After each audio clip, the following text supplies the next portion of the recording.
Welcome to GK भंडार। Friends, आज का टॉपिक है इंडियन पॉलिटी का पार्ट 1। तो इस इंडियन पॉलिटी की जो पार्ट 1 में जो टॉपिक आता है वो आता है constitutional development, nature and sources of constitution. मतलब इंडियन कॉन्स्टिट्यूशन के सारे क्वेश्चन, सारे पॉसिबल क्वेश्चंस को यहाँ पे हम लोग डिस्कस करने वाला है। और जो सारी इंपॉर्टेंट क्वेश्चंस है उनको भी आपको मैं बताऊंगा वीडियो के माध्यम से कि कौन सा क्वेश्चन इंपॉर्टेंट है। तो वीडियो को जरूर से बिना स्किप के लास्ट तक देखना है, क्योंकि हर क्वेश्चन का डिटेल में हम लोग डिस्कस करेंगे। फ्रेंड्स, अगर आप लोग इसका पीडीएफ फाइल भी डाउनलोड करना चाहते हैं तो इसका पीडीएफ फाइल भी डाउनलोड कर सकते हैं, जिसका लिंक मैं डिस्क्रिप्शन में दे दिया हूँ। और आप सिर्फ इसको रीड करना चाहते हैं तो मेरे ब्लॉग का लिंक भी डिस्क्रिप्शन में दे दिया है, जाके उसको सिर्फ आप लोग रीड कर सकते हैं। तो चलिए फ्रेंड्स, बिना टाइम वेस्ट किए आज का वीडियो को स्टार्ट करते हैं। तो फ्रेंड्स, वीडियो को स्टार्ट करने से पहले मैं बता दूं कि जब भी आप इस वीडियो को देखने आ रहे हैं तो एक पेपर लिए और एक पेन लीजिए और ये सारी को कॉपी कर लीजिए, लिख लीजिए, क्योंकि जो चीज़ आप लिख देते हो उसको आप कभी नहीं भूलते हो। तो चलिए वीडियो को स्टार्ट करते हैं। Question number 1, which is the highest law of the land? A Indian penal code, B Indian constitution, C civil procedure code, D criminal procedure code. तो राइट आंसर को कमेंट करना स्टार्ट करिए। Friends, यहाँ पे right answer होता है option number B, Indian constitution. तो highest law of the land किसको बोला जाता है? इंडियन कॉन्स्टिट्यूशन को बोला जाता है।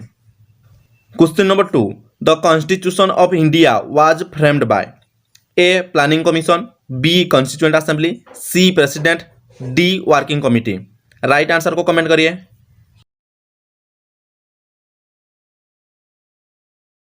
यहाँ पे राइट आंसर बनता है option number B, constituent assembly. तो राइट आंसर क्या होता है फ्रेंड्स? Constituent assembly.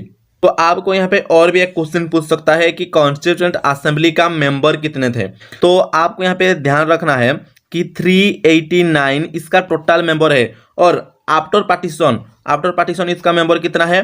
299। इस दोनों को आपको याद रखना है, इस क्वेश्चन भी आपको पूछ सकता है। Question number 3, the Indian constitution was adopted on A 26 January 1950, B 26 January 1946, C 26 November 1949, D 31 December 1949।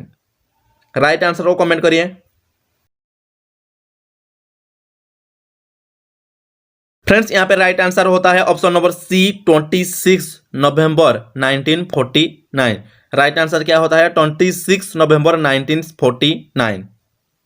Question number 4, the Indian constitution came into force on A 26 January 1950, B 26 January 1952, C 15 August 1948, D 31 November 1949। Right answer को comment करना start करिए।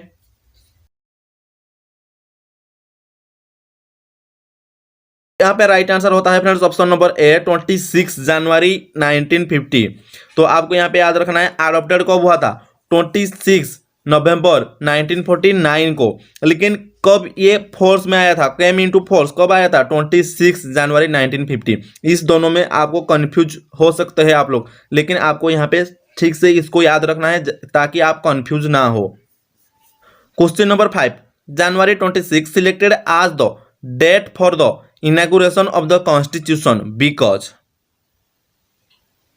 A, it was considered to be an auspicious day, B, on that day the Quiet India movement was started in 1942, C, the Congress had observed it as the Independence Day in 1930, D, none of these। यहाँ पे right answer होता है option number C, the Congress had observed it as the Independence Day in 1930। तो इसका मतलब ये होता है कि जनवरी 26 को क्यों इनागुरेशन ऑफ कॉन्स्टिट्यूशन बोला जाता है। इनागुरेशन क्यों, इस डेट को इनागुरेशन ऑफ कॉन्स्टिट्यूशन डे के लिए सिलेक्ट किया गया था? क्योंकि इस दिन को the Congress had observed the Independence Day in 1930। तो ये है right answer option number C. Question number 6, Constitution Day of India is on A 26th January, B 23rd June, C 15th August, D 26th November। यहाँ पे right answer होता है 26 नवंबर, यानी कि option number D is the right answer. Friends, आपको यहाँ पे constitution day के बदले में और एक चीज जा सकता है, संविधान दिवस। अगर आपको पूछा जाए कि संविधान दिवस ऑफ इंडिया इज ऑन, तो इसका आंसर भी होगा 26 नवंबर। इसको आपको याद रखना है। संविधान दिवस और कॉन्स्टिट्यूशन डे ये दोनों एक ही है। Number 7, the original constitution of India was published in A Delhi, B Srinagar, C Ajmer, D Dehradun.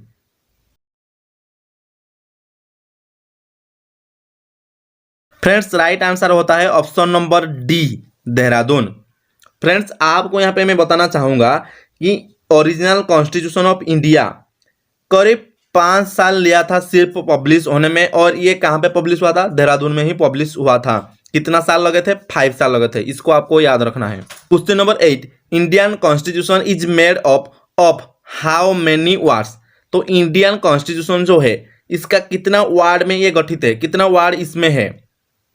A 40,000, B 60,000, C 80,000, D 1,20,000। Right answer को कमेंट करिए।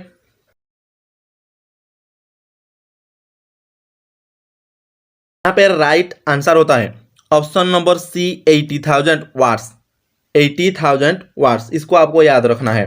फ्रेंड्स, इसके साथ में आपको बताना चाहूंगा कि जब कॉन्स्टिट्यूशन मेड किया गया था तो तभी इसमें 395 आर्टिकल्स थे। कितना आर्टिकल्स थे?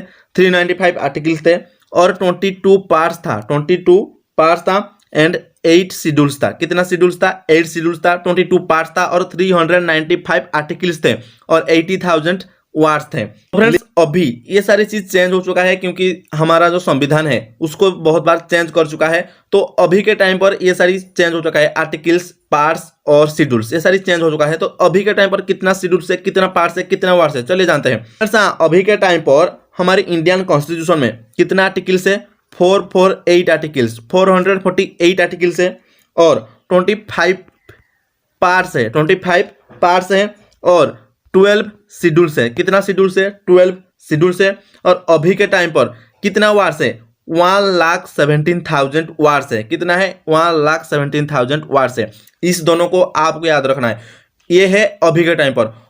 मैं आपको जो बताया कि 80,000 words and 395 articles, 22 parts and 8 schedules, ये कब हुआ था? जब संविधान को मेड किया गया था। ये दोनों को आपको याद रखना है। ये एक इंपॉर्टेंट क्वेश्चन है। आपको इनमें से कोई भी क्वेश्चन आ सकता है कोई भी एग्जाम पे। तो चलिए नेक्स्ट क्वेश्चन की तरफ बढ़ते हैं। Question number 9, the constitution of which country is the longest written constitution of any sovereign country in the world? A Russia, B United Kingdom, C USA, D India. तो इसका मतलब ये होता है कि हमारी वर्ल्ड में जितने भी सारी कॉन्स्टिट्यूशंस है, वो सारी कॉन्स्टिट्यूशन में सबसे ज्यादा लंबा रिटन कॉन्स्टिट्यूशन कौन सा है? कौन सा है? राइट आंसर को कमेंट करना स्टार्ट करिए। देखते हैं कौन सा बच्चा राइट आंसर दे सकता है। तो फ्रेंड्स, यहाँ पे राइट आंसर पता है ऑप्शन नंबर डी इंडिया। क्या है? सबसे लॉन्गेस्ट रिटन कॉन्स्टिट्यूशन क्या है वर्ल्ड का? इंडिया। हमारा इंडिया का ही कॉन्स्टिट्यूशन दुनिया का सबसे बड़ा रिटन कॉन्स्टिट्यूशन है। Question number 10, first country to make constitution is? दुनिया में कौन सा कंट्री फर्स्ट है जो कि कॉन्स्टिट्यूशन को मेड किया था, कॉन्स्टिट्यूशन को बनाया था? A India, B England, C USA, D Sri Lanka. तो राइट आंसर को कमेंट करना स्टार्ट करिए। देखते हैं कौन सा बच्चा राइट आंसर को कमेंट कर पाता है, किसको पता है राइट आंसर।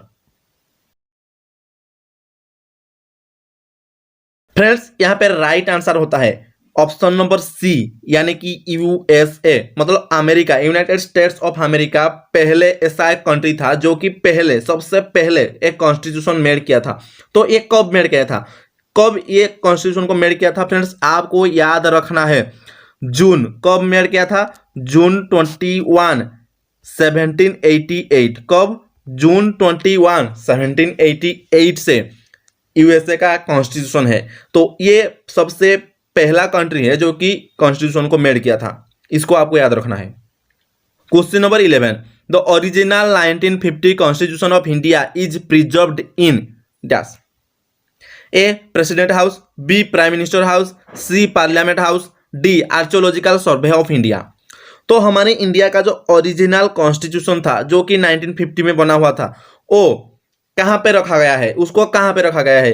प्रेसिडेंट के हाउस में, प्राइम मिनिस्टर के हाउस में, पार्लियामेंट के हाउस में और आर्कियोलॉजिकल सर्वे ऑफ इंडिया में कहाँ पे रखा गया है? कमेंट करके बताइए।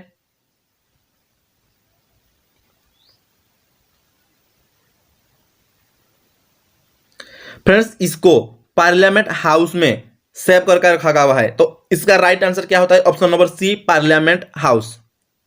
Question number 12, the drafting committee wrote the Indian constitution in which language? A English and Hindi, B only English, C English and Urdu and D English Hindi and Urdu. तो आपको यहाँ पे राइट आंसर को कमेंट करिए। आप देखते हैं कौन सा बच्चा राइट आंसर को दे पाता है कि हमारा इंडियन कॉन्स्टिट्यूशन जो है उसको कौन सी भाषा में लिखा गया था जब इसको ड्राफ्टिंग कमिटी ने लिखा था। कमेंट करिए, जल्दी से कमेंट करिए, देखते हैं कौन सा बच्चा राइट आंसर दे पाता है।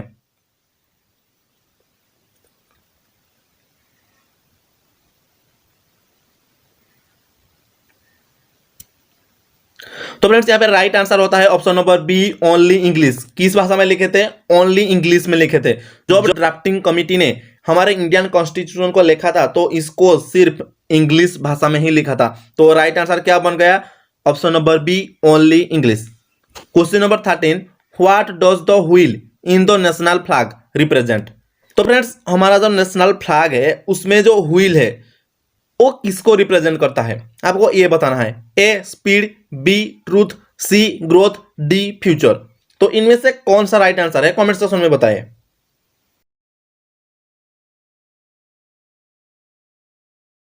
पे राइट आंसर होता है option number B, truth. Option number B, truth. तो फ्रेंड्स हमारा जो नेशनल फ्लैग है ये फ्लैग में कितना कलर है?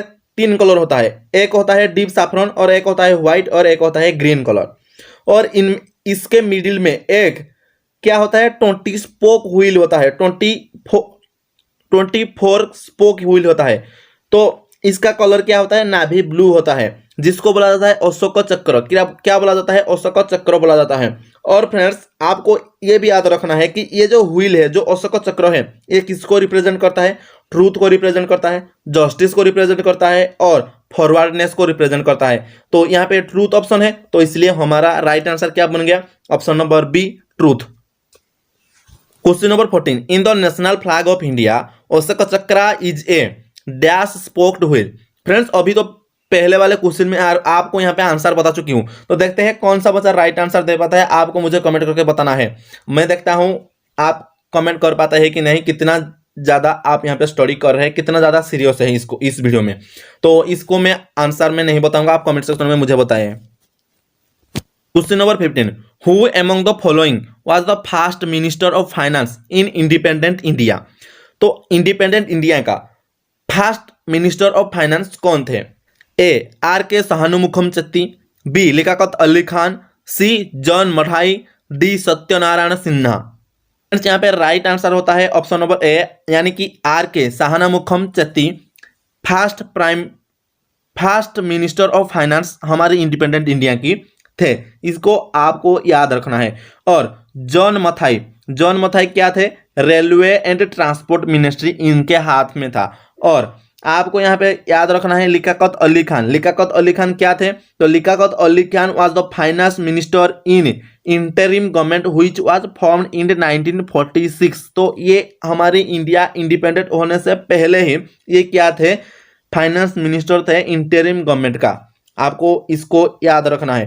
तो आपको मैं यहाँ पे बताना चाहूँगा कि अभी जो वीडियो है वो बहुत ज़्यादा लंबा हो चुकी है, इसलिए मैं सोच रहा हूँ कि इस जो और 15 क्वेश्चन रहे उसको हम लोग नेक्स्ट वीडियो में डिस्कस करेंगे। और इसका जो पीडीएफ फाइल है मैं आपको नेक्स्ट वीडियो में ही प्रोवाइड कर दूंगा, क्योंकि एक साथ आपको पीडीएफ फाइल प्रोवाइड करने में मुझे इजी लगता है और आपको भी अच्छा लगेगा, एक साथ पढ़ पाएंगे आप लोग। तो इसलिए आपको मैं नेक्स्ट वीडियो में इसका पार्ट 2 में आपको सारे पीडीएफ फाइल दे दूंगा। और अभी आप लोग अगर पीडीएफ फाइल को डाउनलोड करना चाहते हो तो आप टेलीग्राम ग्रुप को ज्वाइन हो जाए, जिसका लिंक मैं डिस्क्रिप्शन में दे दिया हूँ। वहाँ पे आपको इसका लिंक मिल जाएगा, इसका डाउनलोड लिंक मिल जाएगा। आप वहाँ पे डाउनलोड कर सके, इसको रीड कर सकते हैं। और आप जाके मेरी ब्लॉग में भी इसको उसको रीड कर सकते हैं। मैं ब्लॉग का लिंक भी आपको डिस्क्रिप्शन में देता हूँ। तो अगर आप PDF फाइल डाउनलोड करना चाहते हैं तो जल्दी से जाकर टेलीग्राम ग्रुप पे ज्वाइन हो जाए। तो फ्रेंड्स आज का वीडियो में इतना ही, मिलते हैं अगले एक न्यू वीडियो में और एक न्यू इंटरेस्ट टॉपिक के साथ। और ऐसे ही हम लोग सारे टॉपिक को धीरे धीरे कवर करने वाले हैं। तो अभी तक चैनल को सब्सक्राइब नहीं किया तो जरूर चैनल को सब्सक्राइब कर दीजिए। जैसे कि आपको मैं बताया, आप लोग टेलीग्राम पे भी हमारे साथ जुड़ सकते हैं और फेसबुक पेज भी आप लोग हमारे साथ जुड़ सकते हैं। और आप जो इस चैनल में जो ये वीडियो देख रहे हैं, इस चैनल को तो जरूर सब्सक्राइब करिए ही करिए, क्योंकि इस पे आपको बहुत इंपॉर्टेंट वीडियो आगे भी मिलने वाला है। और हम लोग यहाँ पे और भी बहुत सारे कुछ सोच रहे हैं यहाँ पे लाने के लिए। तो आप जल्दी से चैनल को सब्सक्राइब कर दीजिए। और आपका प्रॉब्लम क्या है, आप किस टॉपिक में वीडियो चाहते हैं, कमेंट सेक्शन में मुझे बताएं। जैसे कि आप कमेंट सेक्शन में बताएं, अगर मैं ट्राई करूंगा उस टॉपिक में एक वीडियो लाने के लिए। तो चलिए आज का वीडियो पे यहीं पे खत्म करते हैं। तब तक जय हिंद, जय भारत।